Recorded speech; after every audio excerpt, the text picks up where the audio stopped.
একাদশ শ্রেণীর ছাত্রছাত্রীরা পশ্চিমবঙ্গ, ত্রিপুরা এবং আসাম, তোমাদের আমি গত ক্লাসে আমি হাইব্রিডাইজেশনের নিয়ে আমি বিশদে আলোচনা করেছিলাম। আজকের হাইব্রিডাইজেশনে এমন কিছু রুলস আমি বলবো যে রুলসগুলো কিন্তু তোমাদের কোনো বইতে পড়ে তোমরা কিন্তু সেগুলো উদ্ধার করতে পারবে না। আমি সহজ সরলভাবে তোমাদেরকে বলবো এবং পুরো ভিডিওটা তার জন্য মনোযোগ দিয়ে দেখতে হবে। আমরা sp3 নিয়ে আলোচনা করেছি। এবার দেখো, ধরো এরকম একটা যৌগ দিল BCl3, এর কেন্দ্রীয় পরমাণুর সংকরায়ন অবস্থা এবং গঠন কেমন হবে? BCl3 বোরন ট্রাইক্লোরাইড, এর কেন্দ্রীয় পরমাণুকে। তাহলে আমাকে প্রথমে আমি গত ক্লাসে বলেছিলাম কি পারমাণবিক কক্ষক সংখ্যা বের করতে হবে। পারমাণবিক কক্ষক সংখ্যা সমান সূত্রটা মনে আছে? হাফ ইন্টু কেন্দ্রীয় পরমাণুর যোজক কক্ষে ইলেকট্রন সংখ্যা। কেন্দ্রীয় পরমাণু বোরনের মোট 5টা আছে, বাইরে কক্ষে কটা আছে? 3টা। তাহলে 3 প্লাস একযোজী পরমাণুর সংখ্যা, ক্লোরিন কখানা আছে? 3খানা, যুক্ত দ্বিযোজী পরমাণুর সংখ্যা মাইনাস ক্যাটায়নের সংখ্যা, ক্যাটায়ন নেই, ক্যাটায়নের আধান প্লাস অ্যানায়নের আধান নেই। তাহলে কত হচ্ছে? 6/2 সমান কোন সংকরায়নের পাওয়ারগুলো যোগ করলে 3 হয়? sp2। ক্লিয়ার? হ্যাঁ, নিঃসঙ্গ ইলেকট্রন জোড়, নিঃসঙ্গ ইলেকট্রন জোড় সমান কত হবে? পারমাণবিক কক্ষক সংখ্যা মাইনাস একযোজী পরমাণুর সংখ্যা মাইনাস দ্বিযোজী পরমাণুর সংখ্যা সমান কত হচ্ছে? 0। তাহলে রুল 2 একটা বলছি, দেখো রুল 2 ভালো করে মন দিয়ে শোনো। রুল 2, যদি কোনো যৌগের কেন্দ্রীয় পরমাণু sp2 সংকরায়নে থাকে তার গঠন হয় সমতলিক। কেমন হবে? সমতলিক। এবং বন্ধন কোণের মান হবে 120 ডিগ্রি। কত হবে? যাব কিরকম দেখো দেখাচ্ছি। তাহলে boron Cl Cl Cl that is সমতলিক হলো। এই যে বন্ধন কোণটা, এই বন্ধন কোণের মান হচ্ছে, তোমাদের কেমন কোশ্চেন থাকবে মাল্টিপল চয়েসে, এখানে কেমন কোশ্চেন থাকবে বলবে BCl3 যৌগের কেন্দ্রীয় পরমাণু সংকরায়ন এবং গঠন হলো sp3 সমতলিক, sp2 সমতলিক, sp সমতলিক, sp3 হচ্ছে দিল ট্রাইগোনাল ডাইপিরামিড হলো। তাহলে কি হলো? BCl3। এইবার যেটা নিয়ে আলোচনা করবো সেটা আর এইটা ভালো মন দিয়ে শোনো। এইবার যেটা করবো SO2, ভালো করে শোনো, SO2। এইখানে যে আমি নিয়মটা বলবো ওই নিয়মটা কিন্তু তোমরা কোথাও পাবে না, এবং ওই নিয়মটা না মানলে তোমরা পারবেও না। এই গঠনটা কেমন হবে দেখো। সালফার ডাইঅক্সাইড পারমাণবিক কক্ষক সংখ্যা, মন দিয়ে শোনো, পারমাণবিক কক্ষক সংখ্যা হাফ, কেন্দ্রীয় পরমাণু কে গো? তার বাইরে কক্ষে কখানা ইলেকট্রন আছে? 4খানা। কি করে হবে? সালফারের 16 তো, 2 আর 6, 6 একযোজী কখানা আছে? একদম বলবে না, সবাই শুনতে পাবে, যাবে যে আমার ছাত্ররা কিছু জানে না। এখানে একযোজী নেই। অক্সিজেন তো সবসময় দ্বিযোজী, এখানে একযোজী নেই। তাহলে একযোজী নেই, দ্বিযোজী কটা আছে? এইখানেই আমার দুটো আছে তো। আমি তো এসেরই তো চরিত্র বিশ্লেষণ করছি, তার ধরবো কেন? আমি তো এসেরই তো পারমাণবিক কক্ষক সংখ্যা বের করছি। এইখানটায় সারা জীবন মনে রাখবে, যতদিন শিক্ষকতার, যতদিন তোমরা পড়াশোনার লাইনে থাকবে। অক্সিজেন দ্বিযোজী কটা আছে? পারমাণবিক কক্ষক সংখ্যা নির্ণয়ের সময় এই দ্বিযোজী পরমাণুর সংখ্যা এখানে যুক্ত হবে না। যদি যুক্ত করো কোনোদিন অ্যান্সার আসবে না। এইটা +0, কেবলমাত্র এখানে আসবে কে? একযোজী পরমাণুর সংখ্যা। সূত্রে কিন্তু আছে প্লাস দ্বিযোজী পরমাণুর সংখ্যা। আমি দ্বিযোজীটা পারমাণবিক কক্ষকের জায়গায় বসাবো না, ওইখানে বসাবো না। কেন বসাবো? তার কারণও আছে কেন আমি বসাবো না। কারণ অক্সিজেনের যোজ্যতা 2, সে ডাবল বন্ড করে থাকবে। মাইনাস ক্যাটায়নের আধান প্লাস অ্যানায়নের আধান, তাহলে কত হচ্ছে? 3। কোন সংকরায়নের পাওয়ার হচ্ছে? sp2। এবার দেখো নিঃসঙ্গ ই জোড়, এইখানটা ভালো করে দেখো, এখানেও বোঝানো আছে পারমাণবিক কক্ষক সংখ্যা কত বলো? 3। একযোজী পরমাণু কত নেই, দ্বিযোজী কত? কেবলমাত্র নিঃসঙ্গ ইলেকট্রন জোড় বের করতে গেলে ওইখানেই দ্বিযোজী পরমাণু সংখ্যাটা বসাবো পারমাণবিক কক্ষকে। খুব মাইনুটলি ভাবো, পরীক্ষার সময় তোমরা কি করবে, পরীক্ষায় পড়েছে এখানে +2 বসিয়ে দিলে কখনো তোমার মিলবে না। তাহলে কত হচ্ছে 1। আমি বলছি sp2 সংকরানে তাহলে তার গঠন কেমন হয়? এক্ষেত্রে নিঃসঙ্গ ইলেকট্রন জোড় আছে মানে আদর্শ না বিকৃত? এখানে যদি অ্যাঙ্গেল যদি 120 ডিগ্রি হয় তাহলে এখানে 120 ডিগ্রি চেয়ে কম হবে না বেশি হবে? আমি বারে বারে বলেছি যে VSEPR থিওরি বলছে, valence shell electron pair repulsion theory বলছে যত বেশি বিকর্ষণ বল হবে বন্ধন কোণ কমবে। এই জন্য তো মিথানে হয়েছিল 109 ডিগ্রি 28 মিনিট, অ্যামোনিয়াতে নিঃসঙ্গ ইলেকট্রন ছিল বলে LPBP বিকর্ষণ বলটা বেশি ছিল, সেখানে কমে হলে 107। আবার জলের ক্ষেত্রে দুটো ছিল, সেখানে LPLP বিকর্ষণ 104, তাহলে কমবে, তুমি বাড়বে বলে হবে না। তাহলে এক্ষেত্রে কেমন হয় এস, এখানে কিন্তু ডাবল বন্ড দিতে হবে, এখানে অক্সিজেন দিয়েছি, এইখানে নিঃসঙ্গ ইলেকট্রন জোট আছে। তাহলে এখানে যে বিকর্ষণটা হচ্ছে lone pair versus bond pair, এই বিকর্ষণ বলের জন্য এটা কমে চলে এসছে 112 ডিগ্রি, হওয়ার কথা কথা ছিল। তাহলে কেন কমলো? শুধু বিকর্ষণ বলের জন্য। এখানে বিকর্ষণ কার কার মধ্যে হচ্ছে? LPBP মানে lone pair bond pair, bonding pair না বন্ড পেয়ার, ঠিক আছে? বন্ডিং পেয়ার অফ ইলেকট্রন বলি, বন্ডিং পেয়ার অফ ইলেকট্রন বলি, এটা বোঝা গেল? নন্দিনী বুঝতে পারছো? শুধু মিথ্যা কথা, বুঝতে পারছিস? বুঝতে পারিসনি? কোথায় বল, কোনটা বুঝতে পারিস বল, এটা বলবি তো। মানে আমি জিজ্ঞাসা করবো, তুই বলবি যে হ্যাঁ বুঝতে পারিনি, তুই যেটা বলবি না, কোনটা বল? এইখানে আমি বলছি পারমাণবিক কক্ষক সংখ্যা ফর্মুলাটা তো আমরা অলরেডি জানি, হাফ ইন্টু কেন্দ্রীয়, এই 6টা বুঝতে পারছি না কোথায় গেল? বুঝতে পারছিস? একযোজী তো নেই এখানে। আমি শুধু বলছি এখানে পারমাণবিক কক্ষক সংখ্যা নির্ণয়ের সময় কখনো আমি দ্বিযোজী পরমাণু সংখ্যা বসাবো না। যদি আমি বসিয়ে দেই, যদি বসাতাম কি হতো বল? যদি বসাতাম তাহলে 6 আর 2 কত হতো? 8কে 2 দিয়ে ভাগ করলে কত হতো? 4 হলে কোন সংকরণ হতো? sp3। sp3 মানে কি হতো বলো? sp3 হলে চতুস্তলাকার হতো। চতুস্তলাকার মানে কি? এইখানে একটা পরমাণু থাকবে, এখানে একটা থাকবে, এখানে একটা থাকবে, এখানে একটা থাকবে, এখানে একটা থাকবে, দ্যাট ইজ তো চতুস্তলাকার নাকি? এটাই তো চতুস্তলাকার। তাহলে কেন্দ্রীয় পরমাণু সে কটা পরমাণু যুক্ত রাখতে হবে? কিন্তু এরা আছে কটা? তাহলে আমি কোথায় গেলে মঙ্গল গ্রহ থেকে নিয়ে আসবো, যার জন্য আমি এখানে বসাবো না। কিন্তু নিঃসঙ্গ ইলেকট্রন জোড় বের করার সময় এটাকে আমি বসাবো। এবার বুঝতে পেরেছ? এখানে লোন পেয়ার বন্ড পেয়ারটা সমস্যা হচ্ছে। আমি বলছি এখানে ইলেকট্রনটা, এটা পরমাণু নয়, এক জোড়া নিঃসঙ্গ ইলেকট্রন জোড়।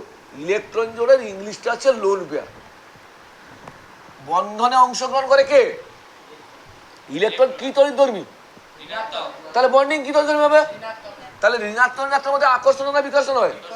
তাহলে আমি যদি বলি এর মধ্যে যে বিকর্ষণ, তার মানে কি bonding pair bond pair bond pair, বিকর্ষণ তো। তাহলে ইলেকট্রন তো এখানে মুক্ত নয়, স্বাধীন নয়, সে বন্ডিংয়ে অংশগ্রহণ করেছে। তাহলে এদের মধ্যে বিকর্ষণ বলটা তাকে মারতে যাচ্ছে, আমি হাত ধরে টেনে রেখেছি, ঠিক মতো মারতে পারবে?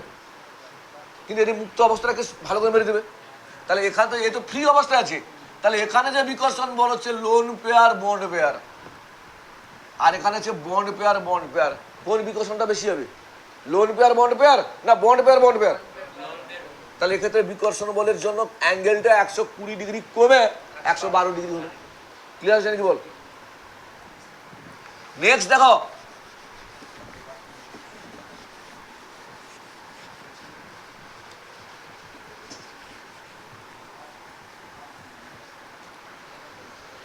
এবার দেখো তোমাকে বলা হলো যে BeCl2, এটা কি হবে? BeCl2 beryllium chloride. দেখো পারমাণবিক কক্ষক সংখ্যা, পারমাণবিক কক্ষক সংখ্যা হাফ, কেন্দ্রীয় পরমাণুকে বাইরের কক্ষে কটা আছে? একযোজী পরমাণু কটা আছে? ক্লোরিন 2, দ্বিযোজি নেই, ক্যাটায়ন নেই, অ্যানায়ন নেই, দ্যাট ইজ 2। কোন সংকরায়নের পাওয়ারগুলো যোগ করলে 2 হয়? হ্যাঁ, এসপি। SP rule. নিঃসঙ্গ ইলেকট্রন জোড় করে আছে, নিঃসঙ্গ ই জোড় কখন আছে? পারমাণবিক কক্ষক সংখ্যা মাইনাস একযোজি পরমাণুর সংখ্যা মাইনাস দ্বিযোজি পরমাণুর সংখ্যা, দ্যাট ইজ 0। রুল বলছে যদি কোনো যৌগের কেন্দ্রীয় পরমাণু এসপি সংকরায়নে থাকে তার গঠন হয় সরল রৈখিক। একটা সরলরেখা মানে কত অ্যাঙ্গেল হবে? তাহলে তার বন্ধন কোণের মান হবে 180 ডিগ্রি। এটা তো সহজ কথা। যেহেতু নিঃসঙ্গ ইলেকট্রন জোড় নেই, তার গঠন হবে আদর্শ, থাকলে হতো বিকৃত। কেমন গঠনটা হবে তাহলে? BE CL CL. এই বন্ধন কোণটার মান হচ্ছে কত? 180 ডিগ্রি। এটা ক্লিয়ার হলো না? ক্লিয়ার হলো না? সামতলিক, সরল রৈখিক, সরল রৈখিক। এবার দেখো CO2 কার্বন ডাই অক্সাইড, কেন্দ্রীয় পরমাণু কত? কার্বন। পারমাণবিক কক্ষক সংখ্যা, পারমাণবিক কক্ষক সংখ্যা হাফ। কেন্দ্রীয় পরমাণুর যোজক কক্ষে ইলেকট্রন সংখ্যা, কেন্দ্রীয় পরমাণু কার্বন, তার বাইরে কটা আছে? 4টা। একযোজি আছে? নেই তো। অক্সিজেন কি একযোজি নাকি? এখানে দ্বিযোজি বসাবো না? বসাবো না? বসাবো না, বসাবো না। মাইনাস ক্যাটায়নের আধান প্লাস অ্যানায়নের আধান কত হচ্ছে? 2। কোন সংকরায়নের পাওয়ারগুলো যোগ করলে 2 হয়? এসপি। এখানে নিঃসঙ্গ আছে না নেই? নিঃসঙ্গ ইলেকট্রন জোড় আছে না নেই? দেখো পারমাণবিক কক্ষক সংখ্যা মাইনাস একযোজি তো নেই, মাইনাস দ্বিযোজি, দ্যাট ইজ 0। এই জন্য কার্বন ডাই অক্সাইডের গঠন হচ্ছে এই যে সি। কার্বন ডাই অক্সাইডের গঠন এইরকম, double bond O double bond ও। ভিডিওটা ফলো করে করে লেখা যাবে double bond O double bond ও, ঠিক আছে? সরল রৈখিক। এ কেন কৌণিক হলো না জানো? দেখো এই যে আমি কিন্তু বিগত ক্লাসে আমি আলোচনা করেছি, সালফার ডাই অক্সাইডও এরকম হতে চেয়েছিল, তার কিন্তু ইলেকট্রন জোড় আছে নিঃসঙ্গ, এর কিন্তু কার্বনে নেই। এখানে কি করছে? একে বিকর্ষণ করছে, একে বিকর্ষণ করছে, এক্ষেত্রে বিকর্ষণ প্রশ্ন নেই। এরকম ছিল সালফার ডাই অক্সাইড, ডানা ভেঙেই হয়ে গেছে কৌণিক। এই জন্য একটা প্রশ্ন আলোচনা করেছিলাম, কার্বন ডাই অক্সাইড সরল রৈখিক, সালফার ডাই অক্সাইড কৌণিক কেন আলোচনা করেছিলাম। আপনি তো অনেক আলোচনা করছেন, আমাদের দেখিনি কি করবো। আচ্ছা এবার দেখো ভালো করে ফলো করো। আর দুটো সংকরায়ন আমরা পড়বো, একটা আছে sp3d, sp3d2, sp আরে এস এর পর পি, পি পর ডি, sp3d, sp3d2। শুভঙ্কর দেখো ভালো করে, PCl5 এর গঠন কেমন হবে? PCl5 কেন্দ্রীয় পরমাণুকে বলো? ফসফরাস। কেন্দ্রীয় পরমাণু হচ্ছে ফসফরাস পি। পারমাণবিক কক্ষক সংখ্যা ইকুয়াল টু হাফ। ফসফরাসের বাইরে কক্ষে কটা আছে? ফসফরাসের 15, 2 8 3টা, 2 8 5। একযোজি কটা? একযোজি কটা? ক্লোরিন আছে নি? 5টা। প্লাস দ্বিযোজি মাইনাস ক্যাটায়ন প্লাস অ্যানায়ন, তাহলে কত হচ্ছে? কোন সংকরায়নের পাওয়ারগুলো যোগ করলে 5 হয়? 3 1 4 1 5। sp3 মানে 4, তাহলে sp3d। নিঃসঙ্গ ইলেকট্রন জোড় আছে না নেই? পারমাণবিক কক্ষক সংখ্যা মাইনাস একযোজি মাইনাস দ্বিযোজি, দ্যাট ইজ 0। কি? That is 0। তাহলে রুল 4 বলবো আমি, জাস্ট তোমরা এইভাবে লিখে রাখবে, যদি কোনো যৌগের কেন্দ্রীয় পরমাণু sp3d সংকরায়নে থাকে, শুধু ওটা লিখে রাখতে হবে, আর ভাষা না লিখলে চলবে। যদি কোনো যৌগের কেন্দ্রীয় পরমাণু sp3d সংকরায়নে থাকে, তার গঠন হয় ত্রিকোণীয় দ্বি পিরামিড। ত্রিকোণীয় দ্বি পিরামিড, ত্রিকোণীয় দ্বি পিরামিড। যার ইংলিশটা হচ্ছে ট্রাইগোনাল বাইপিরামিড। ট্রাইগোনাল বাইপিরামিড এর বন্ধন কোনটা আমরা বলতে পারবো না, কারণ বিভিন্ন বিভিন্ন পরমাণুর ক্ষেত্রে বিভিন্ন হবে।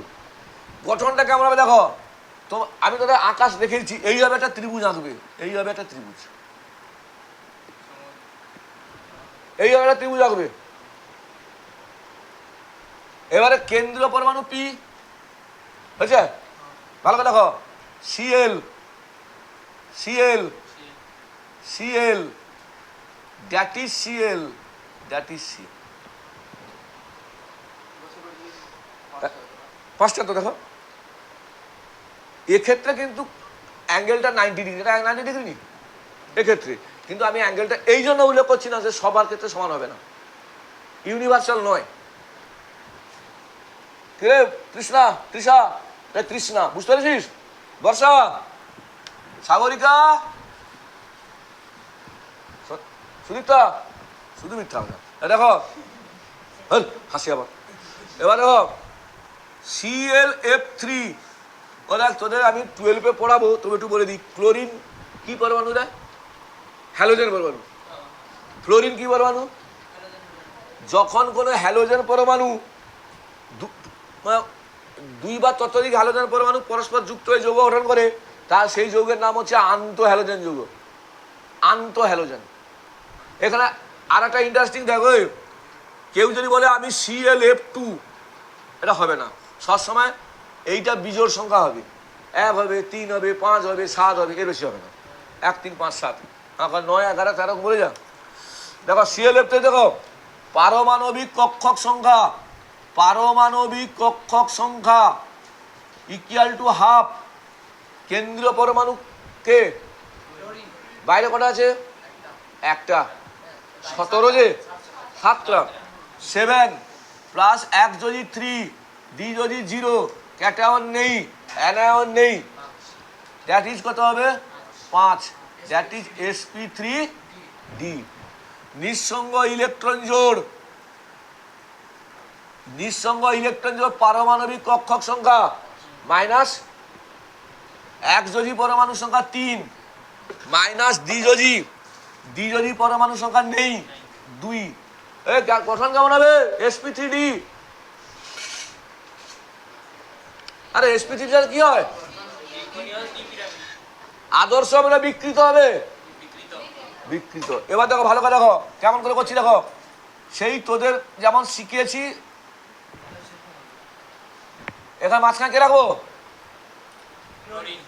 ক্লোরিন, এফ, এটা এফ, এটা এফ, দুটো নিঃসঙ্গ। দেখো তোমাদের মধ্যে কোশ্চেন আসতে মনে প্রশ্ন রাখতে পারে, স্যার এইখানে নিঃসঙ্গ দিলাম, এখানে নিঃসঙ্গ দিলাম, আমি দুটো অপোজিটে দেবো কেন, এইটাই কারণ, এরা তো মুক্ত ইলেকট্রন, এদের মধ্যে বিকর্ষণ বল প্রবল হবে, এই জন্য দুজনকে দুটো অপোজিটে রেখেছি যাতে বিকর্ষণটা কম হয়।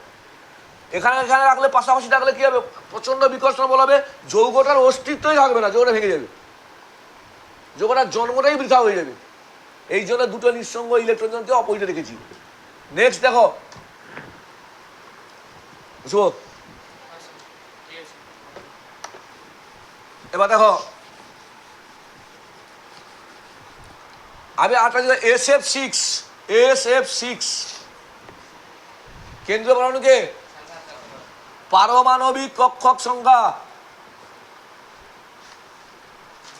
দেখো হাফ, সালফারের বাইরে কটা আছে 6টা, 16 তো 2 আর 6, একযোজী কটা 6টা, দ্বিযোজী নেই, ক্যাটায়ন নেই, অ্যানায়ন, দ্যাট ইজ sp3d2। তো হ্যাঁ, পাওয়ার কাজ যোগ করা, 3 2 5 1 6।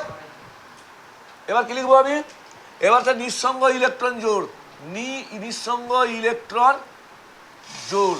দেখো পারমাণবিক কক্ষক সংখ্যা মাইনাস একযোজী, মাইনাস দ্বিযোজী ইকুয়াল টু 0। আমার রুল তাহলে কি দাঁড়াবে, যদি কোনো যৌগের কেন্দ্রীয় পরমাণু sp3d2 সংকরায়নে থাকে, তার গঠন হয় অষ্টক তলীয়, অষ্টক তলীয়, যার ইংলিশটা হচ্ছে হেক্সাগোনাল, অষ্টক তলীয়, আছে কিন্তু আঁকবো দেখ, আকার দেখ, একটা বর্গক্ষেত্র আঁকলি, আচ্ছা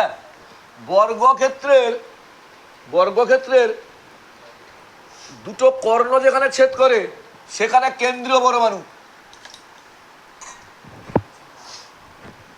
এখানে আছে F F F F F, that is F, অষ্টক তলীয়। হ্যালো, আমি তোমাদের আজকের এই যে হাইব্রিডেশনগুলো তোমাকে শিখালাম কিভাবে, যে কোনো জগৎ দিলে পারবে, তোমার পারে যে কোনো জগৎ দিলে। তাহলে আমার এই ভিডিওটা থাম্বনেল হওয়া উচিত SP2 SP3D SP3D2। তোমরা এইটা ভালো করে ফলো করো, নিজেদের মধ্যে আলোচনা করো বন্ধু বান্ধবের সঙ্গে, এবং তাদের মধ্যে বেশি বেশি পরিমাণে শেয়ার করো। নিজে শিখবো, সবাইকে শেখাবো, এবং বন্ধুদেরকে তোমরা হচ্ছে সাবস্ক্রাইব করতে বলো। সাবস্ক্রাইব করলে পরবর্তী ভিডিও অটোমেটিক্যালি দেখা যাবে। এর পরের ক্লাস আমি পোলারিটি নিয়ে তোমাদের সামনে হাজির হব, পোলারিটি, ধ্রুবীয়তা নিয়ে।